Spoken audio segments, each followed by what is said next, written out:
መጣልን ጌታ ሊጎበኝ ይዛ ሊሆንልን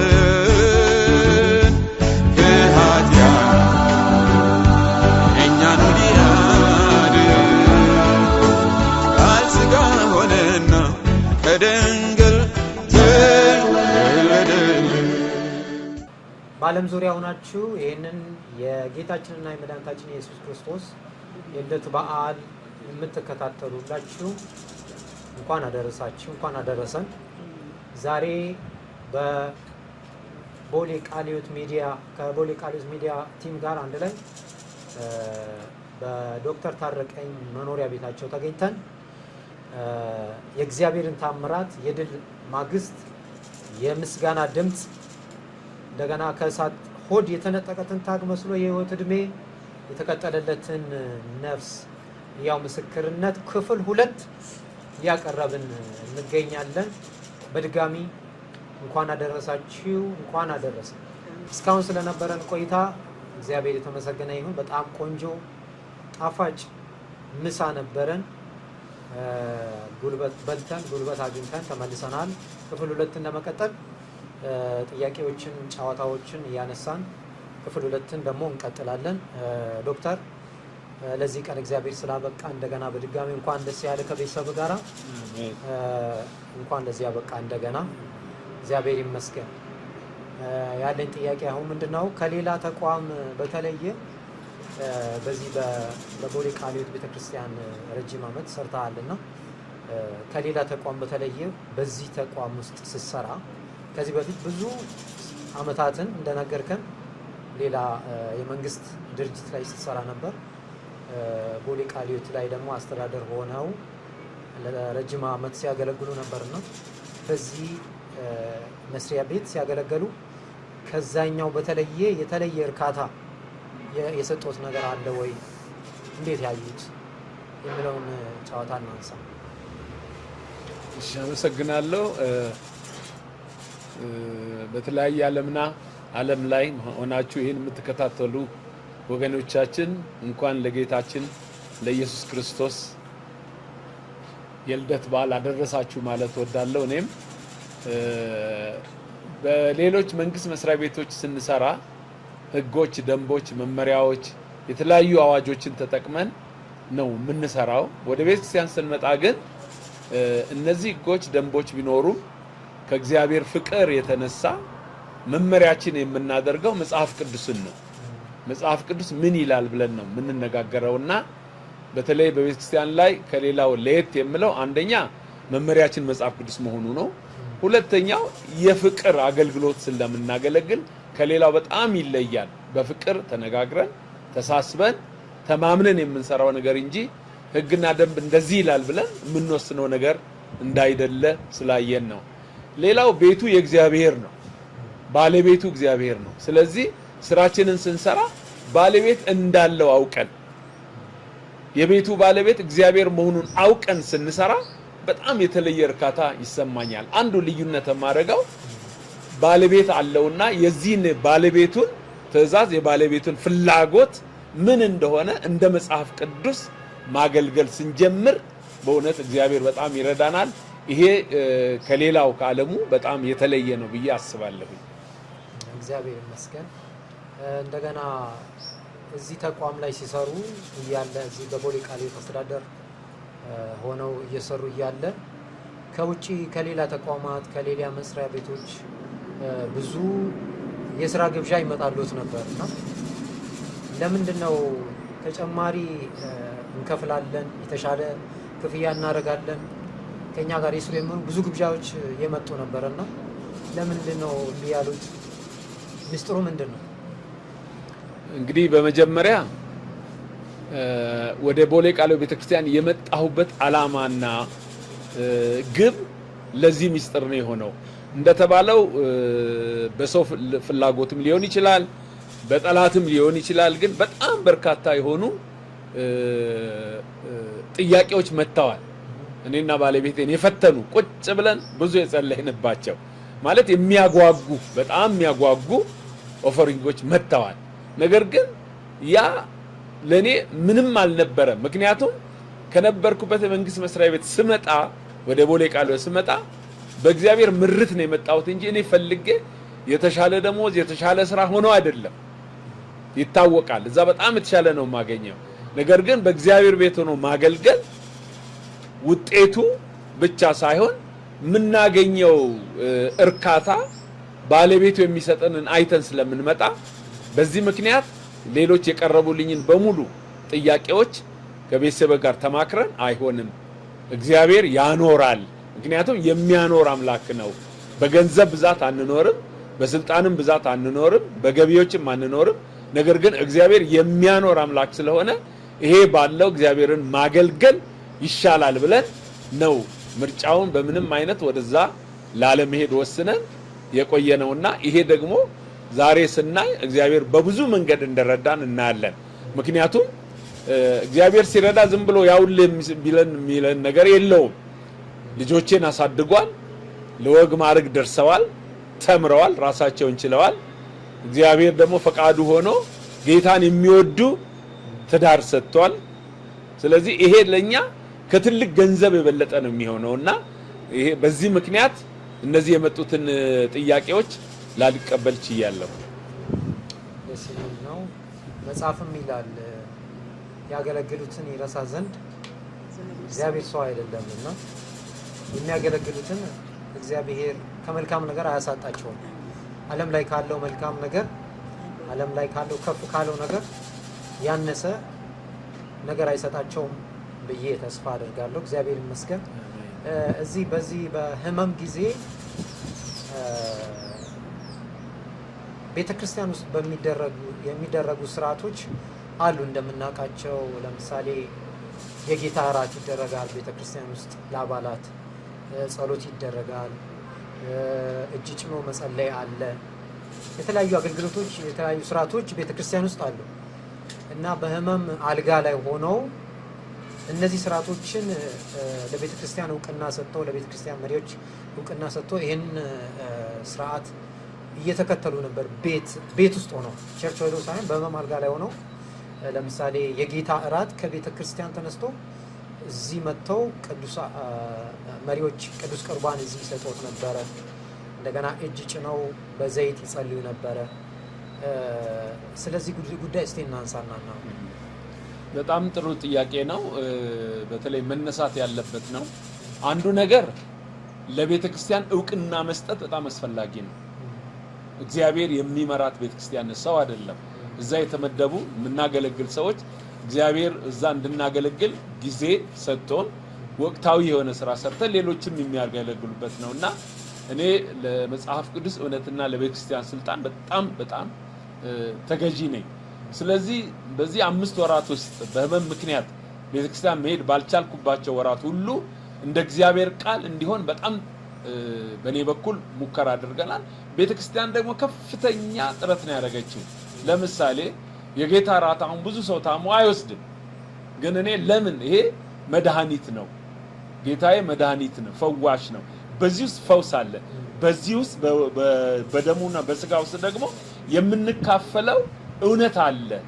ስለዚህ በምንም አይነት ሊሰጠኝ ይገባል የሚል በራሴ ጥያቄ አንስቼ መጋቢዎች ተነጋግረውበት ሰው ተመድቦ መሄድ ባልቻልኩባቸው ጊዜያት ሁሉ ከቤተክርስቲያን መጥተው የጌታ እራት እኔና ቤተሰቤ ስንወስድ ቆይተናል። በእውነት በዚህ ረገድ ቤተክርስቲያኔን በጣም ነው ማመሰግነው። ምክንያቱም ዋጋ ተከፍሎበት የሚመጣ እንጂ ዝም ብሎ የሚመጣ አይደለም። ዲያቆናት መጥተው መኪናዎች ተዘጋጅተው እዚህ ድረስ መጥተው አገልግለው መሄድ ቀላል አይደለም። ይሄ እምነት ስላለኝ ነው። በጌታ እራት ላይ ያለኝ ጽኑ እምነት ስለሆነ የእግዚአብሔር ቃልም ስለሚናገር። ሁለተኛው እንደ እግዚአብሔር ቃል ማንም ሰው ቢታመም የቤተክርስቲያን ሽማግሌዎችን ጠርቶ ይጸልይ፣ በዘይትም ቀብተው ይጸልዩለት፣ ኃጢአትም አድርጎ ከሆነ ኃጢአቱ ይሰረይለት ይላል።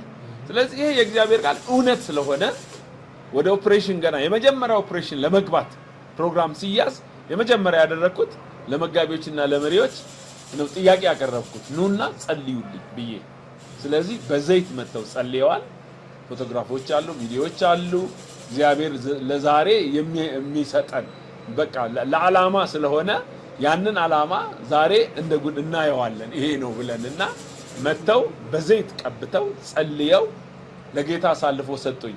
ጌታ ደግሞ ታማኝ ስለሆነ በእነዚህ ፕሮግራሞች ሁሉ እግዚአብሔር ሲረዳን ነበር።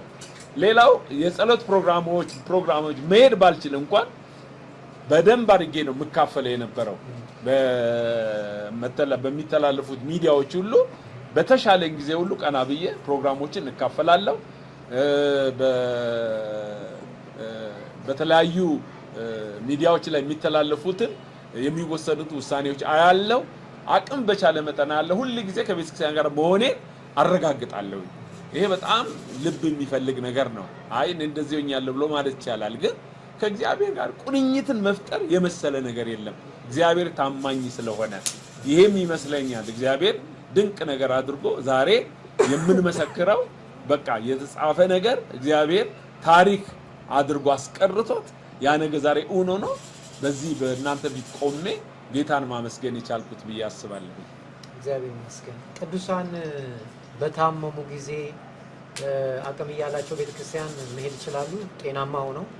ነገር ግን አልጋ ላይ ከተኙ በኋላ ማድረግ ያለባቸው ብለው የሚመክሩት ለቅዱሳን ይሄን ፕሮግራም ለሚከታተሉት ታመው አልጋ ላይ ተኝተው ማድረግ ያለባቸው ነገር ምንድነው? መቼም እንደ እግዚአብሔር ቃል ሰው ሲታመም ጌታን ሲጸልይ የመጀመሪያው ያው እንዳውም እንደ እግዚአብሔር ቃል አልጋን የሚያነጥፍ መሆኑ ይነግረናል እግዚአብሔር ቃልና ምንድነው ብዬ አሰብኩኝ። ምን ያህል እንክብካቤ እንደሆነ አምላካችን ሰው ሲታመም ምን ያህል እንክብካቤ እንደሚያደርግ የምንማርበት ክፍል ነው። አልጋውን ለበሽተኛው አልጋውን ያነጥፍለታል ይላል። ስለዚህ የመጀመሪያው ነገር የእግዚአብሔርን ቃል በደንብ ማወቅ ማጥናት ያስፈልጋል። እንደ እግዚአብሔር ቃል ለመሆን ማወቅ መጀመሪያ ያስፈልጋል። ላላወቅነው ነገር ብዙ አንገዛምና እኔ መማር ማወቅ ማንበብ የእግዚአብሔርን ቃል ወደ ውስጣችን አድርገን የራሳችን አድርገን መቀበልን ይፈልጋል። ሌላው እንደ እግዚአብሔር ቃል መንቀሳቀስ ቀደም ያልኳቸው ነገሮች ሁሉ የእግዚአብሔር ቃል ናቸው። በቃ ምናምናቸው ነገሮች አብረን ሆነ። ሶስተኛው ከቤተክርስቲያን ጋር ህብረትን አለማቋረጥ። አንዳንድ ሰው እሰማለሁ እንደ አገልጋይነቴ እሰማለሁ ታሞ አልነበርኩም እኮ ለ7 ወር ማናየኝ ብሎ ለወቀሳ ይመጣል። ምንም አይጠቅምም። ለቤተክርስቲያን አሳውቆ እንዲጸለይ ተደርጎ እሱም እየጸለይ ቢሆን እግዚአብሔር ምህረትን ይሰጣል። ታመናል ብለን ከቤተክርስቲያን መሸሽ ትርጉም የለውም ብዬ ነው ማስበውና እንዳው ወደ ቤተክርስቲያን የምንጠጋበት ነው ብዬ ነው ማስበው። ስለዚህ በዚህ በኩል በዚህ ረገድ እኔ ቦሌ ቃለ ቤተክርስቲያንን በጣም ነው ማመሰግነው። በእውነት ከበር ላይ ካሉ ጀምሮ እስከ መሪዎች ድረስ ፕሮግራም ወጥተው መተው የሚጸልዩ የሚንበረከኩ ወደ እግዚአብሔር የሚያቀርቡ የሚፈትሹ አባላት ምን ላይ እንዳሉ የሚያዩ ስለሆነ እኔ በጣም ትልቅ ደስታና ኩራት ይሰማኛል። ደስ ይላል። እግዚአብሔር ይመስገን። ቤተክርስቲያን እንግዲህ መጀመሪያ ምድር ላይ እግዚአብሔር ያስቀመጣት ስለ እግዚአብሔር የምታወራ ተቋም ናትና ለቤተክርስቲያን እውቅና መስጠት ለቤተክርስቲያን ስርዓት እውቅና መስጠት ለቅዱሳን እውቅና መስጠት ያለባቸው ጉዳይ ነው ብዬ አምናለሁ። እኔ ከዚህ በፊት በህይወት ዘመን በዚህ ረጅም መንገድ እንዲያው ሁልጊዜ ከልቦት የማይጠፋ መዝሙር ዘማሪ እንደሆኑ ዞሮ እንዳገለገሉ ሰምቻለሁና እንዲያው ከዛ ባለፈ ግን በልቦት ሁልጊዜ የህመም ጊዜም ሊሆን ይችላል፣ የደስታ ጊዜም ሊሆን ይችላል፣ የዲቮሽን ጊዜም ሊሆን ይችላል። ግን በልቦት ሁልጊዜ የሚመላለስ መዝሙር ይነግሩናል። ከዛም ደግሞ ደስ ያለው ይዘምር ይላል መጽሐፍ፣ ድምጽ ያለው አይደለም።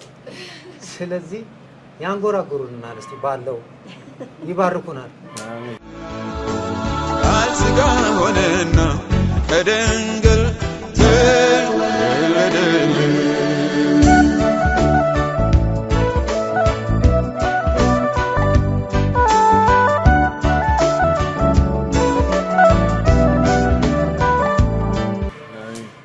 እኔ በጣም ብዙ መዝሙሮችን አብረን እንዘምራለን። ግን አንድ መዝሙር እንዴት ያለ ድንቅ አምላክ ነው እኛ የምናመልከው፣ እንደምን ኃያል ነው እኛ የምንሰግድለት እምለው መዝሙር በጣም ነው የምወደው። ምክንያቱም የምናመልከው አምላክ ከሌላው የተለየ አምላክ ነው። በእውነት ልዩ የሆነ አምላክ ነው። ዛሬ ሰዎች በተለያየ መልኩ የሚያመልኩትን ብታዩ የሚገዛ ነገር በራሳቸውን ሰጥተው መስዋዕት ነው። እግዚአብሔር ግን ለኛ ልጁን ሰጥቶን የወደደን በፍቅሩን የገዛን። ስለዚህ ድምጼ ለመዝሙር አይሆንም፣ ግን ያው ደስ ያለው ይዘምር ስላል ያው ልጆቼ እዚህ ይረዱኛል። እንዴት ድንቅ አምላክ ነው እኛ ምናመልከው፣ እንደምን ኃያል ነው እኛ ምንሰግድለት፣ የኃይል ሁሉ መሰረት። እንዴት ድንቅ አምላክ ነው እኛ ምናመልከው፣ እንደምን ኃያል ነው እኛ ምንሰግድለት፣ የኃይል ሁሉ ውበት የፍጥረት መሰረት። ለመጨረሻ ጊዜ እንዴት ድንቅ አምላክ ነው እኛ ምናመልከው፣ እንደምን ኃያል ነው እኛ ምንሰግድለት፣ የኃይል ሁሉ ጉልበት የፍጥረት መሰረት። ሽማግሌን ከዘመረ በቂ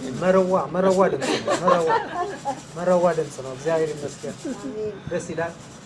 እንደዚህ ከሞት አፋፍ በመለኮት ኃይል ተናጥቆ ዛሬ ደግሞ ለዝማሬ ለምስጋና ማግስት ለበዓል ቀን ያበቃን እግዚአብሔር ይመስገን። ይሄ የሱ ታምራት ነው፣ የኛ ታምራት አይደለም። የሐኪሞች ታምራት፣ የዶክተሮች ታምራት አይደለም። የእግዚአብሔር ታምራት ነው።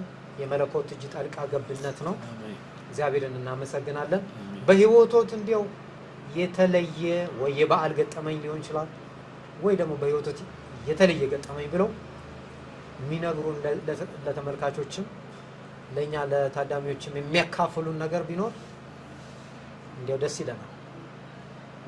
በእውነት እንግዲህ 47 ዓመት ያለውን ማስታወስ በጣም ከባድ ቢሆንም እንደው አንዳንድ የሚታዩኝን ብቻ ላንሳ።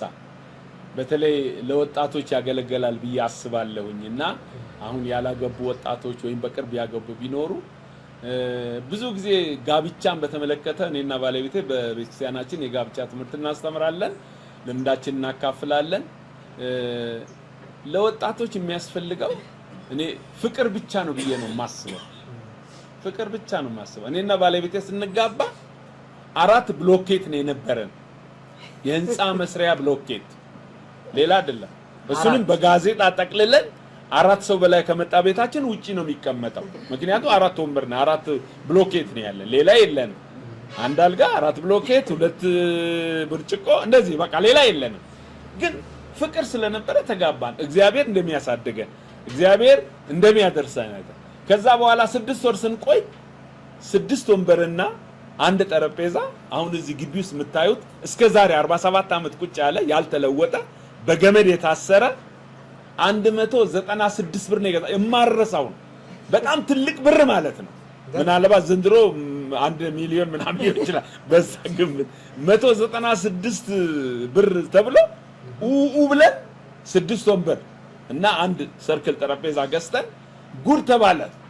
ከዛ መተን ሰው ሁሉ መቶ የሚቀመጠው እዛ ላይ ነው። አንዳንድ ወፍራም ሰው ይመጣና ይዞት ይሄዳል። እንደ ሰውነት ስለሚያይ ይዞት አረ ወንበር የወሰድከው ስል ቆዛ በር ላድርሽ ብሎ ለቀቅ አድርጎት ይሄዳል። አንዱ ይሄ ነው ማይረሳኝ። ይሄ እስካሁን ድረስ አልጣልኩትም። በቃ ይዘነው እንዞራለን፣ ለትምህርት እናመጣለን፣ እናሳያለን። ስለዚህ ፍቅር እንደሆነ እንጂ ቁስ አይደለም የቤተሰብ መሰረት። ዛሬ ግን አሁን ይሄን ወንበር እንደው ስናየው አሁን ባለንበት ደረጃ ለኛ ምንድነው ብለን እናስባለን። ከዚህ በመቶ እጥፍ የሆነ ወንበር ልኖርን የሚችል ያለንም ሰዎች ነን። ግን መሰረታችን ስለሆነ ግቢያችን ውስጥ እናስቀምጣለን አለ ለመማር። ይሄ አንዱ በጣም ትልቅ ነው ብዬ ነው ማስበው። ሁለተኛው ቀደም እንዳልኳችሁ ሁሉ ጊዜ ሰው ተስፋ መኖር አለበት፣ ወደፊት ለማደግ መሄድ አለበት። እና ሲጀምር እኔ ያው የእርሻ ኮሌጅ ተማሪ ነኝ፣ መሐንዲስ ነኝ። ግን እዚህ ላይ ልቁም ወይ ነው ጥያቄው? አልቆምም ነው። ስለዚህ ትምህርት ቤት እየሰራው ማር ነበር ማታ ገብቼ እና በ2000 ዓመተ ምህረት ማረሳው 2ቱ ልጆቼ ይመረቃሉ። የመጀመሪያ ዲግሪያቸውን ጨርሰው ይመረቃሉ። ስለዚህ ምንድነው ያሉኝ? እኔ ደግሞ ያን አመት አልጨርስም። ፈርስት ኢቲሲ ላይ የስነ መለኮት ትምህርት ተማሪ ነኝ፣ አንደኛ ዲግሪ ተማሪ ነኝና አልጨርስም። በዚያን ኮርሶች አሉኝ። ስለዚህ ትግስት ትንሿ ልጄ ባክህ እንዳዲ አለች ወይ አልኳት። ዘንድሮ እኮ ብትመረቅ ሶስታችን ፏ ብለን ተመርቀን በቃ ደስ ይላል፣ ማንረሳው ኦኬሽን እንፈጥራለን አለች። እኔ ቤቢ ብዙ እኮ ኮርሶች አሉኝ ያልጨረስ አንድ ሴሚስተር እፈልጋለሁኝ እና እንዴት አድርጌ ጨርሳለሁ አለ። ለምን ገብታ አትጨርስም? አይ አለቃዬ እኮ ስራ አይሰጠኝም፣ ምክንያቱም ስራ ስላለኝ እንዴት አድርጌ ፈቃድም ያ ረጅም ፈቃድ አላገኝም። 4 ወር አንድ ሴሚስተር ለመጨረስ 4 ወር ይፈልጋል እና አልጨርስም አለ። እና መቼም እግዚአብሔር እንዴት እንደሚረዳ ልነግራችሁ እኔ እጄ ባናግረውስ አለች። እና ባሪቸው ይላታል እሱ አለቃዬ በጣም ይወዳታል፣ ባሪቸው ይላታል። ከዛ በኋላ ቅዳሜ ዕለት ሄደች ከኔ ጋር እና ቢሮ እንዴት ትግባ እንግዲህ ትልቅ አለቃ ነው፣ ዋና ስራ አስኪያጅ ነው፣ ጻፊዎች አሉ ምናምንና ደወልኩለት። ባሪቸው መታለች ሰላም እንድትል ትፈልጋለች ትግባ ወይ አልኩት። ትምጣለና ደወለ ለጻፊዋ። ገባችና በኋላ ስነግረኝ ገርሞኛል። እባክህን አንድ ነገር አድርግልኝ አለችው። ምንድነው ደግሞ አንቺ ዛሬ መጣሽ እኔ ጋር ምን የምትችለው ነው? አንድ ነገር አድርግልኝ።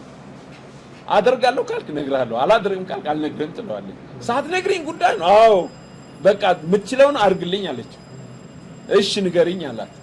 በቃ ዘንድሮ መመረቅ እንፈልጋለን እኛ ሁለታችን እንመረቃለን።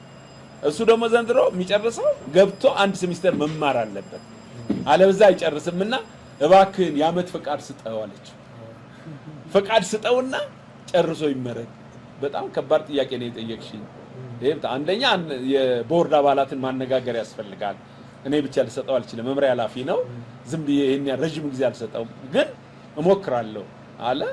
በቃ እሷን ለማስደሰት ስል ቦርድ አባላትን ሁሉ አሳምነው የሚገርማቸው አንድ ሴሚስተር እረፍት ወስጄ ሙሉ ሴሚስተር ጧት ገብቼ እስከ ማታ እየተማርኩ የቀን ተማሪ ሆኜ ጨርሼ በ2000 ዓመተ ምህረት ፏ በሚል ሶስታችንም ጌታ ረድቶን የመጀመሪያ ዲግሪያችንን የሰራንበት በጣም ትዝ ይለኛል። ይሄ ኦኬሽን ቀላል ኦኬሽን አልነበረም ብዬ አስባለሁ እና ይሄ በጣም ድንቅ የሆነ ኦኬሽን ነውና እነዚህን እንደው ባስታውስ ብዬ ነው። ሌሎችም ብዙ ስለሚኖሩ የሁለተኛ ዲግሪያችሁን አብራችሁ ተመርቃችሁ ነበርና ስለሱ ትንሽ እናውራ ከልጆቻችሁ ጋር። ይሄ በጣም ሞራል ሰጠን። የመጀመሪያው ማለት መጨረስ በማልችለው ሁኔታ ነው ገብቼ የጨረስኩትና እቺ ራሱ ሲያዩኝ እንዴ ምን ታረጋለህ እዚህ እንዴ ጧት ምንድነው የምታረገው ስባል አይ እየተማርኩ ነው ስራ ታውክ እንዴ እስከምባል። ከዛ በኋላ ደግሞ እግዚአብሔር ረድቶኝ እኔና ትግስት ሁለተኛ ዲግሪያችንን ጀምረን በ2 አመት ላይ በከፍተኛ ውጤት ነው የተመረቅነው። ያው ፎቶውን አይታችኋል። የወርቅ ተመራቂ ነች እሷ፣ በጣም ጎበዝ ነች እና እኔም እንደዚሁ የከፍተኛ ዲስቲንክሽን ተመራቂ ነበርኩኝ። ስለዚህ ጌታ ረድቶናልና አንድ ጊዜ መሰረት ከተጣለ ሰው ለመራመድ ከፈለገ እግዚአብሔር ይረዳዋልና ይሄንኑ ሊጨምር ብዬ ነው የረሳሁት። ሁለተኛ ዲግሪያችንም እንደዚሁ አብረን ነው የጨረስነው፣ በከፍተኛ ውጤት ነው የጨረስነው። እግዚአብሔር ይመስገን። አሜን። በደንብ አጨብጭ። እሺ ይሄንን ረጅም የትዳር እና የፍቅር ጉዞ ስትጓዙ የልጅ አይታችኋልና በዚህ ረጅም የፍቅር እና የትዳር እድሜ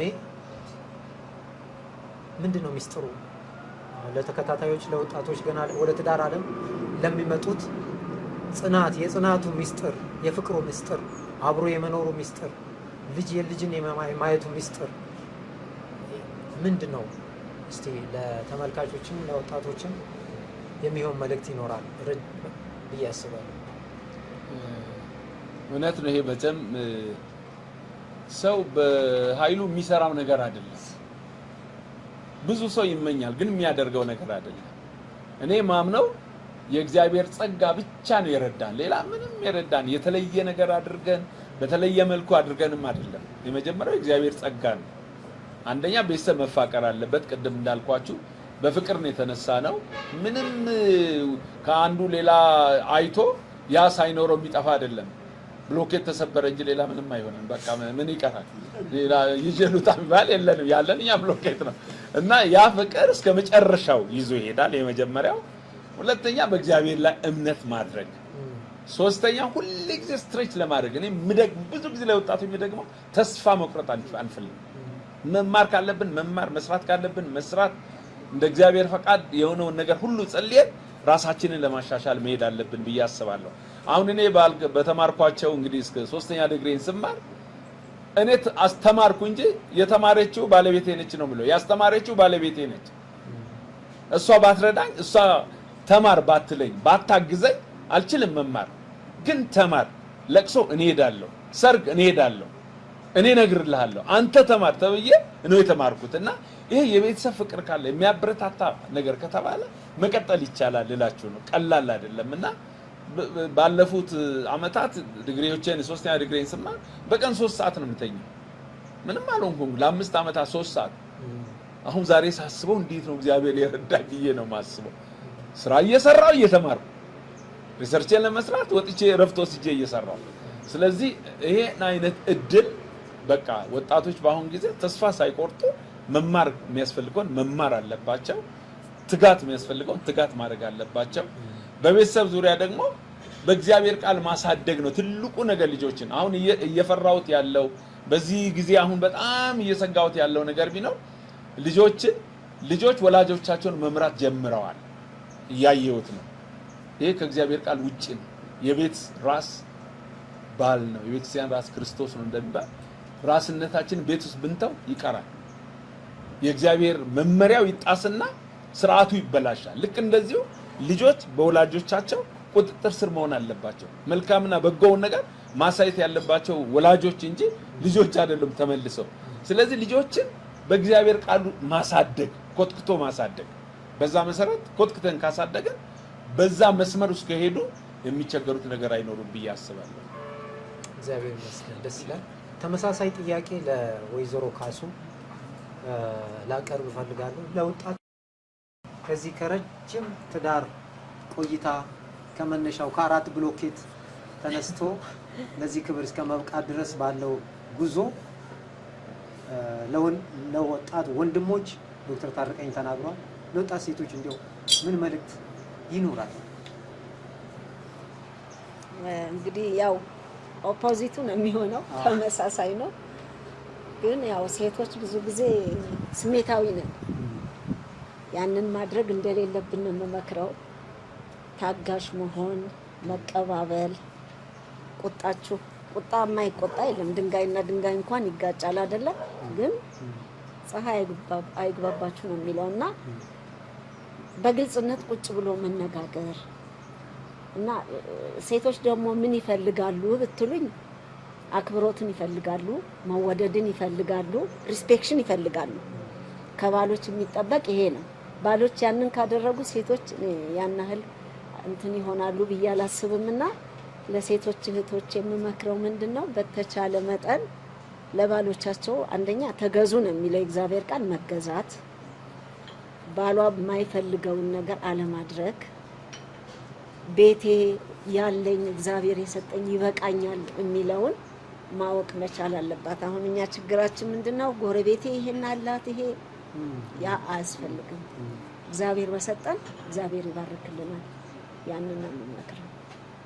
በጣም ድንቅ ምክር ነው። ወጣት ሴቶች ሰምታችኋል።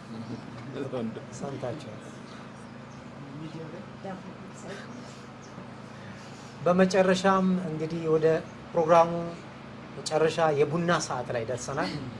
የቡና ሰዓት ቡና እየታደለን ያለው ዳቦ ሊቆረስ ነው። እዚህ እንደምታዩት ኬኮች አሉ። እጅግ ድንቅ ፕሮግራም ተዘጋጅቶ ነው ያለው። በድጋሚ እንኳን ለጌታችንና ለመድኃኒታችን ለኢየሱስ ክርስቶስ የልደት በዓል አደረሳችሁ አደረሰን። ዛሬ በደማቅ ሁኔታ በዚህ በቦሌ ሚካኤል ከአየር ማረፊያ በስተጀርባ በኩል ይህንን የበዓል ፕሮግራም እያከበርን እንገኛለን። እንደምታዩት የተለያዩ ነገሮች ተዘጋጅቶ ነው ያሉት። እዚህ ጋር እንደምታዩት የአበሻ ዳቦ አለ፣ በድንቅ ሁኔታ ተጋግሯል። እዚህ ጋር ደግሞ ኬኮች አሉ፣ የሚቆረሱ ፋንዲሻዎች አሉ፣ የተለያዩ ነገሮች ተዘጋጅተዋል። ከቤት ከተጠቀምናቸው ውጪ እንቀጥላለን። ወደ መጨረሻ እየመጣን ያለ ነው። እስከ ዝግጅታችን ፍጻሜ ከኛ ጋር እንድትሆኑ በክብር እንጋብዛለን። ለባሉ የተዘጋጀው ኬክ ሊቆረስ ነው። በዚህ በረጅም የትዳር ዘመን እንደገና በድል የምስጋና ማግስት ኬኩ እየተቆረሰ ይገኛል። ጭብጨባ፣ ክብር ለእግዚአብሔር ይሁን።